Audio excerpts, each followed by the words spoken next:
my brother, Mr. Nadi. Friends, colleagues, Mbolo to you all.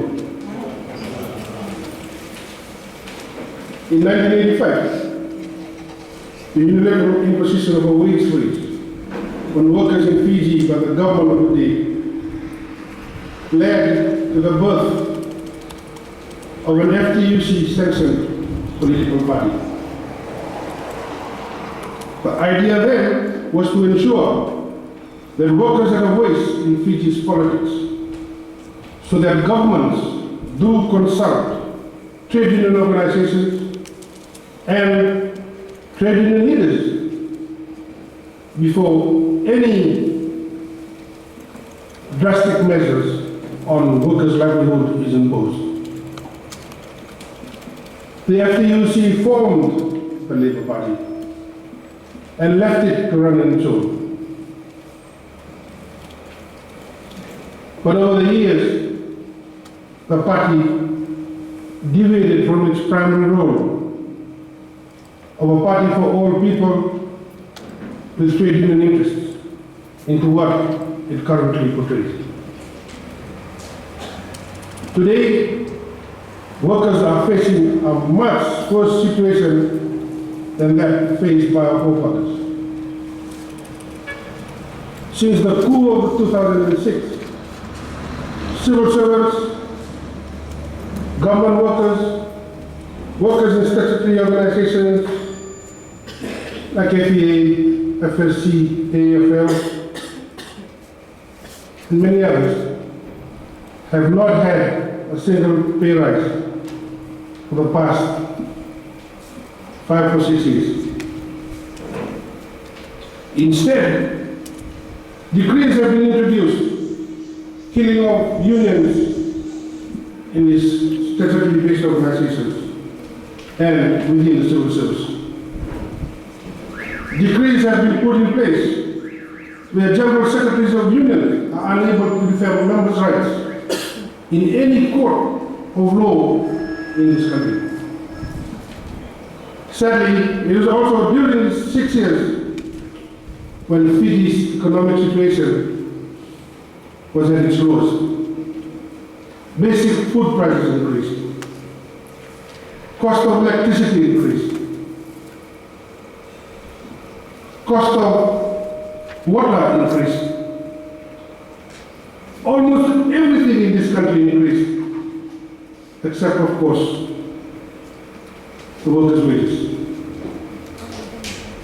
As trade unionists, we are compelled to react strongly to policies that threaten the well-being of our members and all people of this country.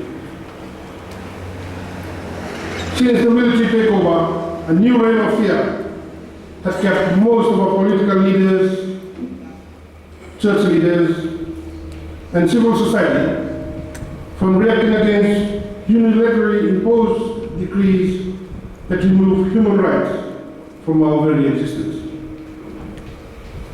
We now know all the media is controlled so that only government agendas and propagandas are put up for public consumption. How can we stand up and fight against this unfair imposition of the law? This is the challenge that we are giving all of us today. If you all look around you in this room, you will see a uniform of multiracial and multi-religious group of people sitting here. Therein lies the greatest advantage for the formation of a political voice for workers in a multiracial and a multi-religious country like Fiji. By now, you should all have known where the pinnacle of decisions on any government is made. Yes, it is made through politics. Over the years, some people have been trying to say that politics is a dirty word, that politics is a bad word. But politics is where the pinnacle of leadership in every country ends up.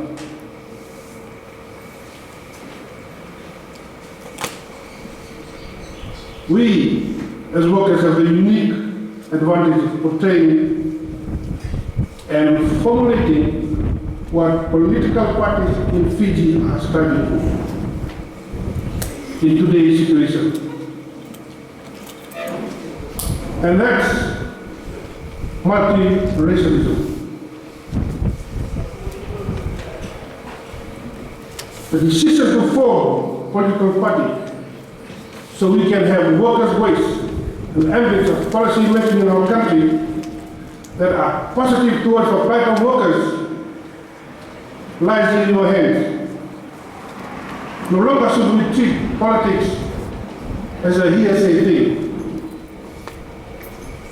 No longer should we treat politics as something that somebody else should make a decision for us. Today, we will deliberate on this important issue. Today, your decision will make another milestone of the trade union movement in Fiji. Let us together make a decision to ensure that our children do not fall into the abyss of hardship and suffering that we are living through.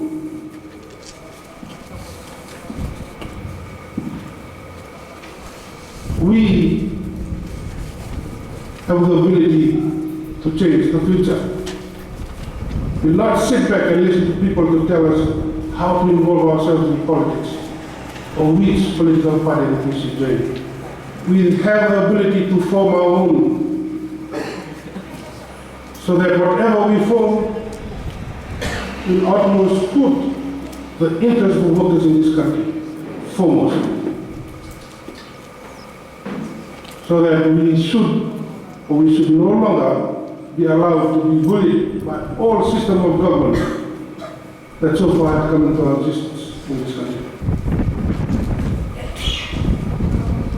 In concluding, I quote from one of the greatest trade union leaders of our time, the late former President of the Fiji Trade Union Congress, and former Prime Minister, Dr. Timothy Ndawan.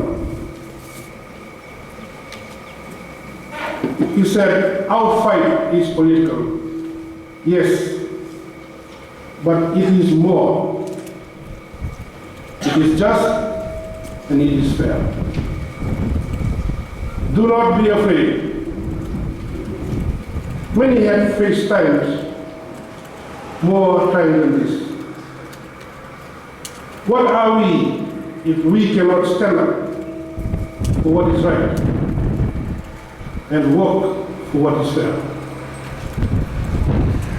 There must be the basic standards of goods we set ourselves. And if we follow them, we cannot follow them. In the end, we will prevail. Thank you.